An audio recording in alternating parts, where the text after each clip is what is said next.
வணக்கம். நான் டாக்டர் சிவகுமார். நம்ம ஊரில் ஒரு பழக்கம் இருக்குங்க. என்ன அப்படின்னா, யாரையாவது மரியாதை நிமித்தமாக அவர் வீட்டில் போய் பார்க்குறோன்னு வச்சுங்களேன், என்ன பண்ணுவோம்? லட்டு, ஜாங்கிரி, ஜிலேபின்னு கிலோ கணக்கில் ஸ்வீட்ஸாக வாங்கிட்டு போவோம். இதே அவர் ஹாஸ்பிட்டலில் இருந்தார்னா, ஆப்பிள், சாத்துக்குடி, ஆரஞ்சுன்னு பழமாக வாங்கிட்டு போவோம். இந்த பழத்தை அப்போவே அவர் வீட்டுக்கு வாங்கிட்டு போயிருந்தா இந்த ஹாஸ்பிட்டலுக்கே வந்திருக்க மாட்டார். அப்போ சுகரையும் கொழுப்பையும் ஏற்றுற மாதிரி ஸ்வீட்ஸாக வாங்கிட்டு போயிட்டு இப்போ பழம் சாப்பிடுங்க, பழம் சாப்பிட்டா நல்லது அப்படின்னு ஹாஸ்பிட்டலுக்கு வாங்கிட்டு போகிறோம். நம்ம ஊரில் உடம்பு சரியில்லை அப்படின்னா தான் பழம் சாப்பிட்றதா ஆயிடுச்சு. அப்படி கிடையாது. பழம் அப்படிங்கிறது நம்ம காய்கறி சாப்பிட்ற மாதிரி, அது தினந்தோறும் காய்கறி சாப்பிட்ற மாதிரி பழத்தையும் தினந்தோறும் சாப்பிடணும். அதுவும் நான் இப்போ சொல்ல போகிற பழம் இந்தியாவிலே விளையக்கூடியது. அதுவும் இந்தியாவிற்கு கிடைச்ச அமுதம்னே சொல்லலாம். ஊட்டச்சத்து நிறைந்தது, எளிதில் கிடைக்கக்கூடியது, கண்டிப்பாக அனைவரும் சாப்பிட வேண்டிய பழம். அது என்ன பழம்? அந்த பழத்தோட மகத்துவம் தான் என்ன அப்படிங்கிறத பற்றி தான் இந்த வீடியோவில் பார்க்க போகிறோம்.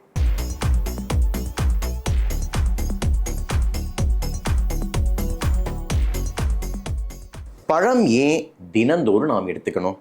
ஏன் அப்படின்னா, பழத்தில் சுகர் இருக்குது, அதுவும் நேச்சுரல் சுகர் இருக்குது, ஃபைபர்ஸ், நார்ச்சத்து இருக்குது, விட்டமின்ஸ் அண்ட் மினரல்ஸ் இருக்குது, இதை விட எக்கச்சக்கமாக ஆன்டி ஆக்சிடென்ட் இருக்குது.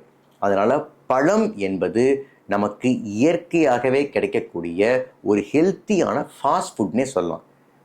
வாங்கினோமா சாப்பிட்டு போயிட்டே இருக்கலாம். நான் இப்போ சொல்ல போகிற பழத்தில் இது எல்லாமே ஜாஸ்தியாகவே இருக்குது.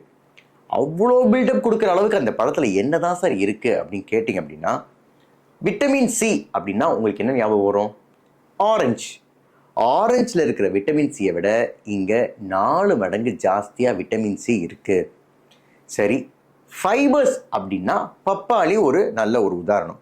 ஃபைபர்ஸ் பப்பாளியில் இருக்கிறத விட இங்கே 3 மடங்கு ஜாஸ்தியாக இருக்குது. மாதுளையில் இருக்கிற புரோட்டீனை விட 2 மடங்கு ஜாஸ்தியாக இருக்குது. பொட்டாசியம் அப்படின்னா நமக்கு என்ன ஞாபகம் வரும்? வாழைப்பழம். வாழைப்பழத்தில் இருக்கிற பொட்டாசியத்தை விட இதில் ஜாஸ்தியாக இருக்குது.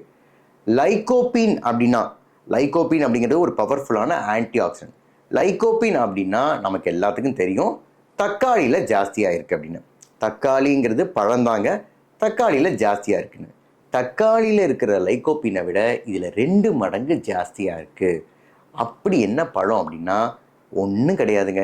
நீங்கள் தெருவோரமாக போனால் ஒரு பாட்டி வித்துட்ருக்குமே, அதே பழம்தான், கொய்யாப்பழம். கொய்யாப்பழம் என்பது உலகத்திலேயே இந்தியா தான் அதிகமாக உற்பத்தி செய்யுது. அந்த பழத்தை சாப்பிட்றது மூலமாக, தினந்தோறும் சாப்பிட்றது மூலமாக நமக்கு என்னென்ன நன்மைகள் கிடைக்கும் அப்படின்னு கேட்டிங்க அப்படின்னா, முதல்ல தினந்தோறும் கொய்யா எடுத்துகிட்டு வந்தோம் அப்படின்னோம்னா நமக்கு உடல் எடை குறையும். ஏன் அப்படின்னா 100 கிராம் கொய்யா மூலமாக நமக்கு கிடைக்கக்கூடிய கலோரிஸ் வெறும் 68 கிலோ கலோரிஸ் தான். நீர்ச்சத்து மட்டும் சுமார் 81 கிராம் இருக்குது. அதனால் கொய்யா என்பது உடல் எடை குறைக்கிறதுக்கு ஒரு சிறந்த உணவு. நார்ச்சத்தை பொறுத்தவரையும் கொய்யாவில் சுமார் 5.4 கிராம் இருக்குது. அதனால் நமக்கு உடல் எடையும் குறையும். அதே மாதிரி கான்ஸ்டிபேஷன், மலச்சிக்கலுக்கும் கொய்யா நல்லது. விட்டமின் சி, நான் ஏற்கனவே சொன்னேன், விட்டமின் சி அப்படிங்கிறது ஆரஞ்சை விட ரொம்ப ரொம்ப ஜாஸ்தியாக இருக்குது அப்படின்னு. விட்டமின் சி அதிகமாக இருக்கிறதுனால நமக்கு எதிர்ப்பு சக்தியும் கூடும். அதனால் குழந்தைங்களுக்கு அடிக்கடி ஜுரம் வர்றது, சளி பிடிக்கிறது இதெல்லாம் வரவே வராது. விட்டமின் ஏயும் அதிகமாக இருக்கிறதுனால இந்த பெரியவங்களுக்கு கேட்ராக்ட் சர்ஜரி அப்படிங்கிறது தேவையே படாது. பொட்டாசியம் கொய்யாப்பழத்தில் அதிகமாக இருக்கிறதுனால கொய்யாப்பழம் எடுத்துக்கிறது மூலமாக நமக்கு இரத்த கொதிப்பு வராது. அது மட்டும் இல்லை, பொதுவாக இருதயத்துக்கே நல்லது. மெக்னீஷியமும் அதிகமாக இருக்குது. அதனால் தசைகளுக்கும் நல்லது, நரம்பு மண்டலத்துக்கும் நல்லது. பொதுவாக பார்த்துட்டிங்க அப்படின்னா இது ஒரு எனர்ஜி பூஸ்டர் பழம் அப்படின்னே சொல்லலாம். கொலஸ்ட்ரால், அதாவது பொதுவாக total cholesterol, LDL cholesterol, triglyceride, இது எல்லாத்தையும் குறைக்கக்கூடிய வல்லமை கொய்யா பழத்துக்கு உண்டு. ஹெச்டிஎல் கொலஸ்ட்ரால், அது நல்ல கொலஸ்ட்ரால் அப்படிம்பாங்களே, அந்த ஹெச்டிஎல் கொலஸ்ட்ராலை அதிகரிக்கும் திறனும் இந்த கொய்யா பழத்துக்கு உண்டு. ஃபோலேட்டை பொறுத்தவரை, அதாவது ஃபோலேட் அப்படிங்கிறது மகப்பேறு காலத்தில் ரொம்ப ரொம்ப முக்கியங்க. அதாவது ப்ரெக்னென்ட் உமனுக்கு ரொம்ப ரொம்ப முக்கியங்க. அதாவது மகப்பேறு காலத்தில் கொய்யாப்பழம் அப்படிங்கிறது கண்டிப்பாக எடுத்துக்க வேண்டியது. ஏன்னா ஃபோலேட் கண்டென்ட் ஆரஞ்சை விட ஜாஸ்தியாக இருக்குதுல. ஆன்டி ஆக்சிடென்ட்டை பொறுத்தவரை லைக்கோபின், கெரட்டின், அதாவது பீட்டா கெரட்டின், இது ரெண்டுமே ரொம்ப அதிகமாக இருக்கிறதுனால நம்ம மரபணு, அதாவது ஆக்சிடேட்டிவ் டேமேஜ்லேருந்து மரபணு பாதுகாக்கப்படுது. அது மட்டும் இல்லாமல் புரோட்டீனும் பாதுகாக்கப்படுது. இங்கே புரோட்டீன் அப்படின்னு நான் சொல்கிறது நம்ம சாப்பிட்ற புரோட்டீன் கிடையாதுங்க, நம்ம உடம்புலேயே உருவாகிற புரோட்டீன்.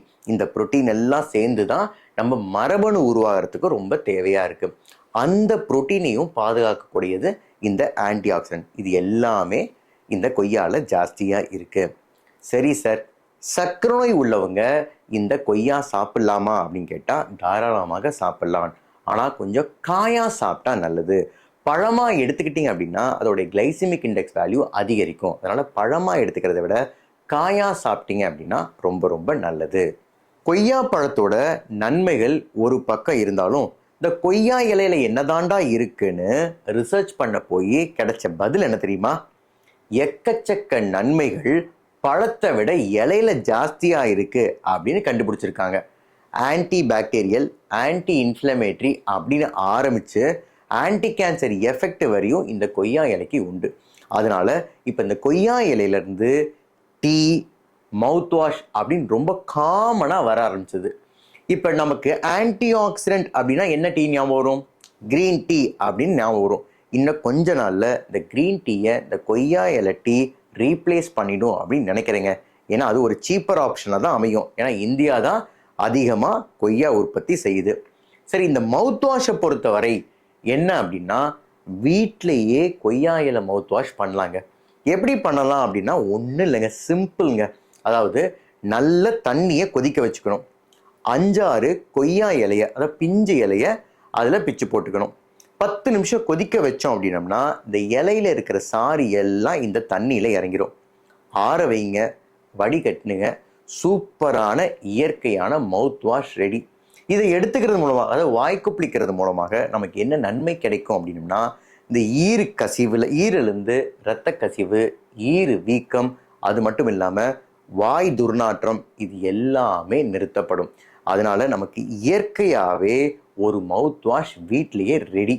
இவ்வளோ நன்மைகள் கொண்ட கொய்யா பழத்தை அமிர்தம் அப்படின்னு சொல்கிறதுல தப்பே கிடையாதுங்க. ஒரு நாளைக்கு ஒரு கொய்யாப்பழம் நம்ம சாப்பிட்றது மட்டும் இல்லாமல் மித்த உங்கள் வீட்டுக்கு போகும்போது ஆப்பிள், ஆரஞ்சு மட்டும் இல்லாமல் அதை விட பல மடங்கு ஆரோக்கியமான கொய்யாப்பழத்தையும் மறக்காமல் வாங்கிட்டு போங்க. இந்த வீடியோ உங்களுக்கு பிடிச்சிருந்துச்சுன்னா லைக் பண்ணுங்கள், ஷேர் பண்ணுங்கள், சப்ஸ்கிரைப் பண்ணுங்கள். நன்றி, வணக்கம்.